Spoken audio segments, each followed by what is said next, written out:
खूनी कुआं। सीमा गर्मियों की छुट्टियों में अपनी नानी के गांव आई थी। सीमा नानी के घर पहुंचने के बाद अपनी नानी के पैर छूती है और उनसे आशीर्वाद लेती है।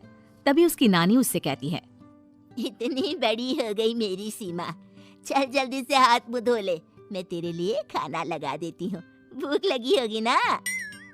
हाँ नानी, भूख तो लग रही है मुझे, आपके हाथ के बने हुए पीले दाल और चावल खाने की। कितना टाइम हो गया है मुझे आपके हाथ का बना हुआ दाल चावल खाए हुए। तू तो नौकरी में व्यस्त थी, तो तुझे कहाँ से टाइम मिलेगा अपनी नानी के लिए? और जब इतने टाइम बाद आई है तो ज्यादा टाइम के लिए रुक कर जाएगी तू। हाँ नानी, इस बार पूरे 2 महीने के लिए आई हूँ। सीमा की नानी अंदर जाकर उसके लिए खाना बनाने लगती है। सीमा कमरे में अकेली होती है, तभी उसे किसी औरत के रोने की आवाज सुनाई देती है। वो कभी खिड़की से बाहर झांकती है तो कभी दरवाजे से बाहर झांकती है। उसे समझ में नहीं आ रहा होता है कि आखिर रो कौन रहा है। तभी नानी खाना लेकर आ जाती है। वो अपनी नानी से कहती है, नानी, कोई औरत रो रही है क्या? मैं जब से यहाँ आई हूँ तब से मुझे यहाँ किसी औरत की रोने की आवाज आ रही है। हे भगवान, कहीं ये वही तो नहीं? बोलो ना नानी। अरे कोई नहीं रो रहा, ये तेरे मन का वहम है। और तू ना अब खाना खा ले, ज्यादा यहाँ वहाँ की बातों में ध्यान मत दिया कर। जल्दी से खाना खा और फिर मेरे साथ आ जा मेरे कमरे में, दोनों बैठकर खूब सारी बातें करेंगे। ऐसे ही अगले दिन सीमा अपनी नानी के साथ गांव के बाजार जा रही होती है। उसी रास्ते में फिर से किसी औरत के रोने की आवाज आती है। वो अपनी नानी से कहती है, अरे नानी, क्या सच में तुम्हें अभी भी किसी औरत की रोने की आवाज नहीं सुनाई दे रही? मुझे किसी औरत की बहुत बुरी तरीके से रोने और चीखने की आवाजें आ रही है। मैं बहुत परेशान हूँ नानी, आखिर ये कौन है? मुझे लगता है कि सीमा को शहर भेज देना चाहिए, यहाँ रहना उसके लिए ठीक नहीं।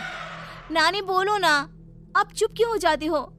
सीमा, तू घर चल, मुझे तुझसे बहुत जरूरी बात करनी है। नानी सीमा को घर ले आती है और सीमा से कहती है, सीमा, कल सुबह तू शहर वापस चली जाएगी।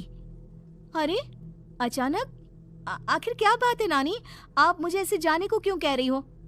मैं बस जो कह रही हूँ उस पर ध्यान दे। तू कल सुबह यहाँ से चली जाएगी, और ये बात मैं कोई मजाक में नहीं बोल रही।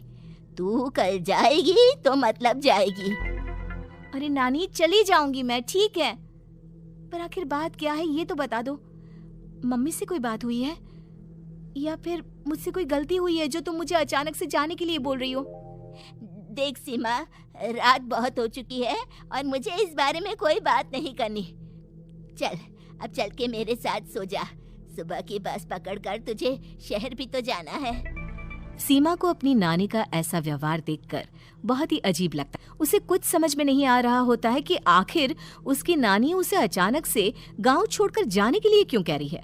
ये सारी बातें सोचते सोचते सीमा की आंख लग जाती है और वो अपनी नानी के साथ सो जाती है। ऐसे ही आधी रात को सीमा को फिर से किसी औरत की रोने की आवाज सुनाई देती है। वो उस औरत की आवाज सुनकर बार बार करवटें बदल रही होती है और तभी उसे सपने में भी एक अजीब सी औरत की परछाई दिखाई देती है, जो इतना चीख चीख कर रो रही होती है कि सीमा डरकर उठ जाती है। वो पूरे पसीने पसीने हो रही होती है। वो अपने आसपास देखती है तो घर में बिल्कुल शांति का माहौल होता है। सीमा घबरा जाती है। वो अपनी नानी को जगाने की कोशिश करती है, मगर उसकी नानी नहीं जगती। सीमा को फिर से उस औरत की रोने की आवाज सुनाई देती है। आखिरकार सीमा अपने आप को रोक नहीं पाती और वो घर का दरवाजा खोलकर बाहर निकलती है। आखिर ये माजरा क्या है? आज तो मैं पता करके रहूंगी। अब आवाज का पीछा करते हुए सीमा आधी रात को गांव के चौपाल के पास बने कुएं के पास पहुंच जाती है, जहां कुएं की चारों ओर बेड़ियां लगी होती हैं। उन बेड़ियों में लगे हुए ताले के साथ एक लाल रंग का कपड़ा और माता रानी का कलावा बंधा होता है। उस कुएं में से सीमा को किसी के रोने की आवाज आती है। सीमा परेशान हो जाती है। इस कुएं में कौन है? कौन है यहाँ? सुनो, कौन है? कौन रो रहा है? वो चिल्ला चिल्ला कर पूछती है और साथ ही लोगों को जगाने की कोशिश करती है, मगर किसी को भी उसकी आवाज सुनाई नहीं देती।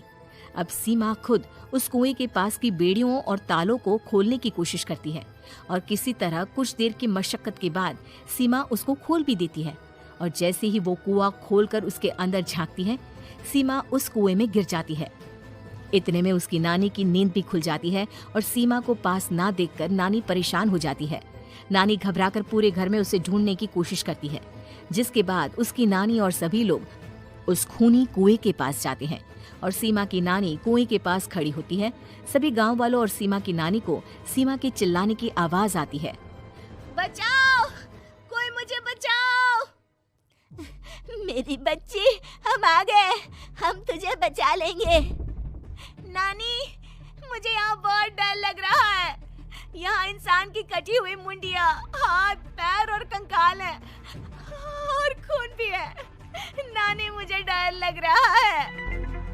आप सब मेरी मदद कीजिए, नहीं तो ये खूनी कुआं मेरी बच्ची को भी खा जाएगा।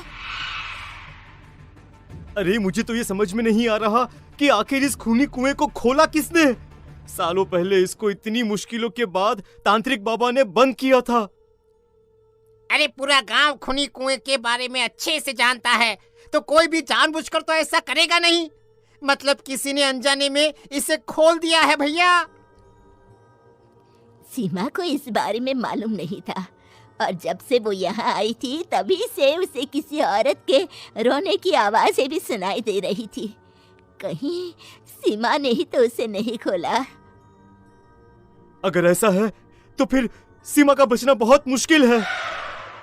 वहीं कुएं के अंदर सीमा रोते हुए बैठी होती है कि उसे आवाज सुनाई देती है जो कुएं के बाहर खड़े गांव वालों में से किसी को सुनाई नहीं देता। आज सालों के बाद मुझे ताजा खून मिलेगा। तेरा खून पीकर आज मैं अपनी प्यास बुझाऊंगा।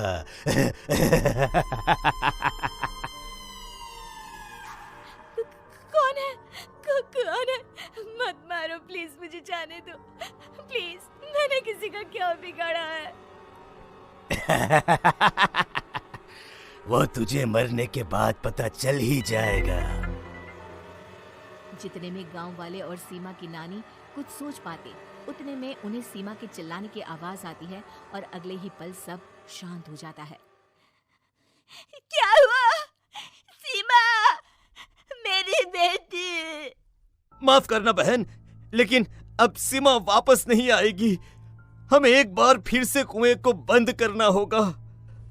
गांव वाले तभी तांत्रिक को बुलाकर लाते हैं। एक बार फिर अपनी शक्ति से तांत्रिक बाबा उस कुएं को हमेशा हमेशा के लिए बंद कर देते हैं और वहां एक बोर्ड लगा दिया जाता है कि यहाँ आना मना है।